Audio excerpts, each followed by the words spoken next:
Hello, BookTube. I've got a bit of a strange, not really strange, but a bit late video.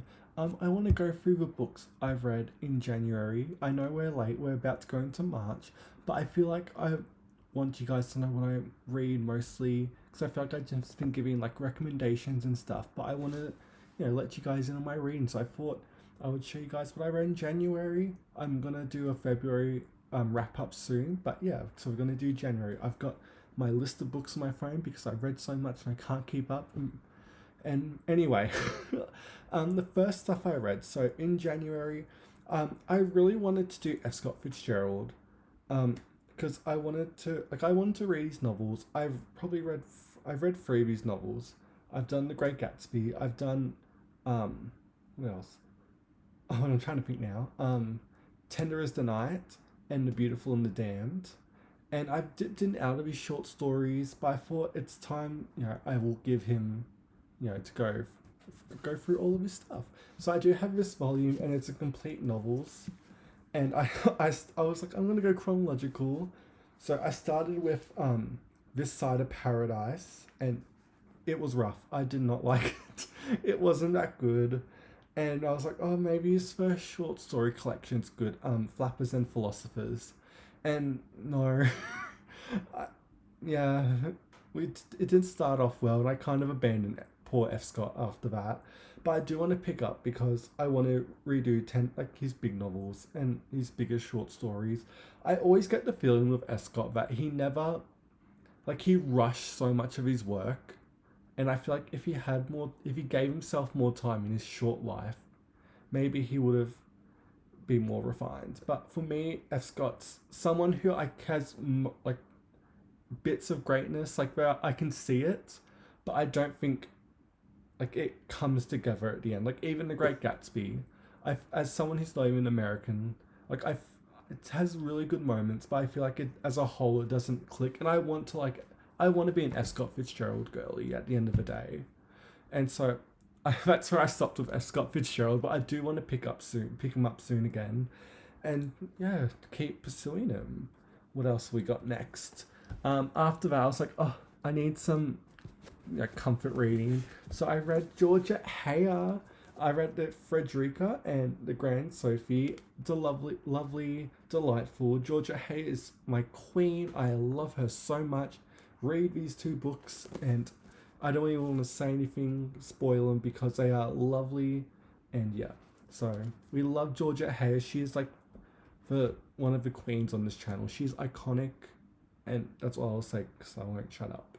What else did I read next? I'm looking down because I've got again the list on my phone. I read The Death and Life of the Great Lakes by Dan Egan. This was some non-fiction about oceans and wildlife in the ocean. Not wildlife, yeah, wildlife in the ocean, and talking about how we need to preserve water, and it was a bit scary, a bit grim, and that freaked me out a bit. But I did really enjoy it. The writing was really nice, and I love ocean nonfiction. But yeah, it talked about climate, it talked about the animals that live in the water, and pretty much how we need to sustain and take care of our lakes and oceans because we need them. And I agree, and it's a really good book. Next, we have a new favorite romance author. I didn't pick her out because I only have one of her books, and it's none of these two I read because I read them as ebooks. But I read Project Duchess and The Bachelor by Sabrina Jeffries. Gagged. I loved her so much. I devoured that series, and like I had to stop myself because I done it in 2 months, but I forced myself to wait a bit. And but oh my god, Project Duchess is iconic. It is one of my favorite romances ever. It's so amazing, and The Bachelor is just as great. I did find that the other two books, which I'll touch on in my February wrap up or whatever, weren't they were great, but they weren't the same level as the first two books. But pick up Sabrina Jeffrey. She is a new favorite girly author. I love her so much, and I want her to succeed. I want to. She's the first major romance author since Tessa Dare. That's giving me that same witty, just energy, and I love her writing. Her characters are amazing. Like Sabrina Jeffries is S tier. I love her so much. What else? What else? Oh, next, again, hardcore lit, the Benjamin McAvoy, because I want the read classics for people.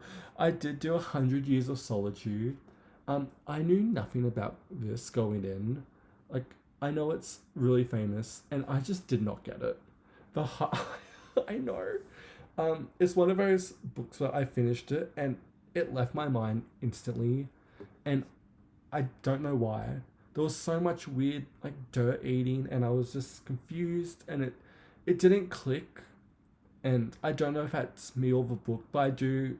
I feel like I need to reread this because I read it really fast. Like I think I literally read it in like 2 days, and I feel like I need to redo this because I like when you say, Andrew, what are your thoughts on 100 Years of Solitude? I literally like I just shrugged because I don't know what to say because there's so much.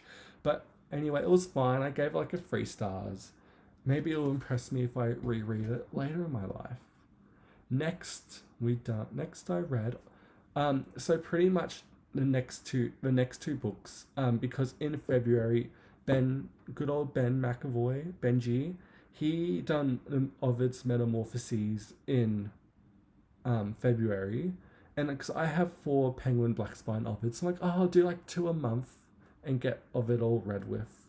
And so for January, I read 2 Ovid books. Fasty, what I can't even say, I'm sorry. And it's, what is it?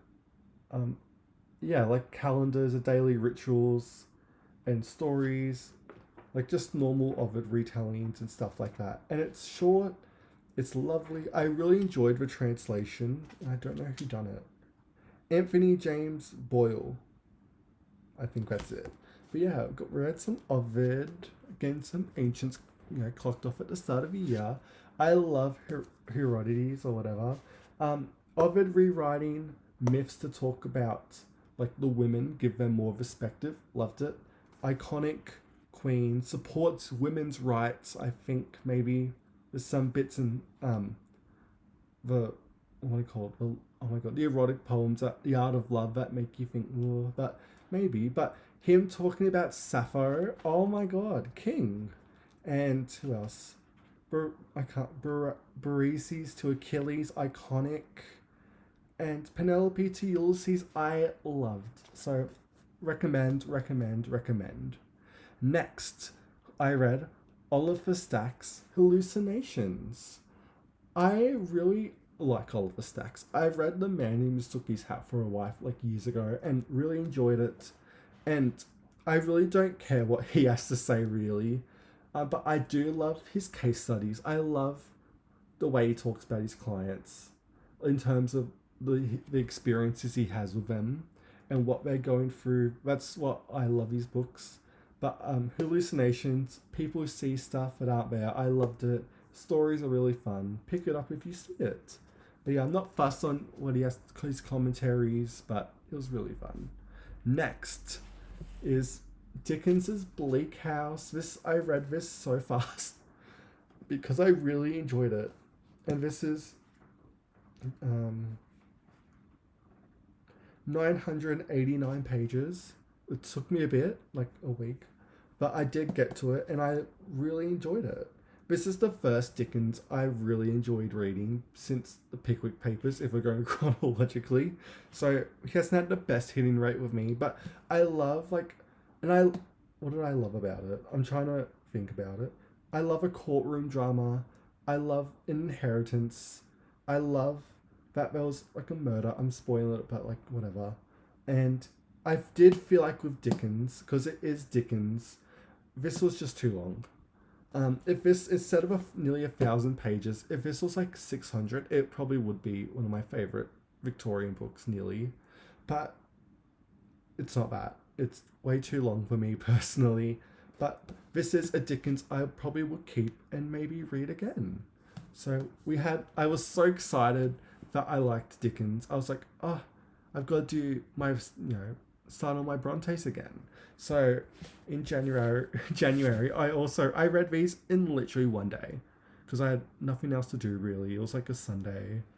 And I read Agnes Grey and The Tenant of Wildfell Hall.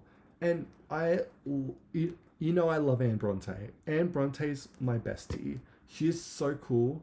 I love The Tenant of Wildfell Hall. It probably is my second favorite Victoria novel. Victoria novel. The only one that tops it for me is Middlemarch, but this comes so close. And I love Agnes Grey. It's close to my heart, but it's not as powerful, I think, as The Tenant. And I think it's a bit too short. And I feel like it's just focusing on the governess. I feel like there wasn't much going on as there was in Attendant, but I really enjoyed it. It's not my favorite Bronte novel. I'd probably like put it lower down, like The Professor, as like, get to it when you can, but it's not like major essential Bronte novels. But I really did like it. And so yeah. Next, what did I read next? I did read after that What Happens to the McRaes by Tracy Lang. I've read all three of Tracy's novels. Weird Brianna's, she's the author that done that. And she done another one, and I can't remember it. And yeah, this one, What Happened to the McRaes? She does like Irish family dramas, and I want to like them because I love the setups for her novels. Like, even when you just look at them and read the descriptions, they sound like really good, but they haven't clicked for me, and I don't know why. I think it's maybe a bit of a pacing for me.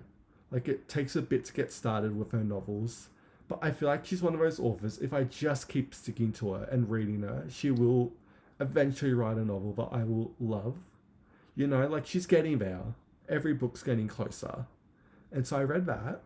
Then after that, someone who's not getting closer to being that good is I read Onyx Storm. I'm up to date with the Imperium books. I read them as they were coming out. She peaked with Fourth Wing. Iron Flame was a bloody mess. It was traumatizingly mid. And Onyx Storm, I knew going into Onyx Storm, it wasn't going to be as bad as Iron Flame. But I feel there's this conspiracy theory. It's not. I think it's the truth pretty much. But she always wanted the Imperium books just to be a trilogy, but someone wanted them in like the publishing world or whatever, wanted them to be a 5-book series, and so she split Onyx Storm and Iron Flame into 2 separate books instead of just the one, and that makes so much sense because there is so many like it is so baggy, and the plot doesn't do much. And I don't want to spoil it really because I can't even remember. Like, the thing with the Imperium books is that I read this, like I audiobooked it at work for like 2 days, and I forgot about it. And it's been like a month and a bit, and I literally don't remember because I was so scarred by the cringy writing. And, people say this is going to be as iconic as Harry Potter, and no, I don't think so. I will say both series are just unedited as each other. And the whole time I was listening to Onyx Storm, I was like, where's he, tapping the button, where's the editor? Like, please someone help Rebecca, please. But there's no editor. She's on book 3. The sales are too big. She's not, who's an editor for, nah, she doesn't need one. She's Rebecca Yarros. But, so I read that, and I really want to be a romantasy girly at the end of the day. I've read, besides the Imperium series, I've also read ACOTAR. I read the first book and I didn't really like it, but I do want to give it a second chance. And that's really it with romantasy. I really want to try one because I, again, want to find one I like. Eventually, it will happen. I hope so. Fingers crossed. But after that, I was like, we need to switch this up because, I need to recover from Onyx Storm. So then I read the United States Constitution. Woo! And I kind of enjoyed it. It was fun to see how these men, just laid out rules for this country that they were settling. Like, this is how we're gonna run it. And yeah, it was really interesting. and I don't know, it's a constitution. Just read it. It's not that long. After that, I read The Mind of the Bee by Lars Katata. This was like a one day, like afternoon audiobook, and it was a lovely book about bees. And I know that sounds random, but I love like natural hit science, like natural non-fiction books about animals. They're so sweet when they're really good. Like, but yeah. And it talks about bees and how they travel and how they remember where they go. It was very lovely and sweet. And yeah, that's all I read for January. I did start like towards the end the erotic poems by Ovid, but I'm gonna talk about that in my February wrap up. But yeah, that's what I read for January. If you have any thoughts about these books, if you want me to, you know, talk about them more in the comments, please do. Thanks for watching. I'll see you next time. Thank you, BookTube.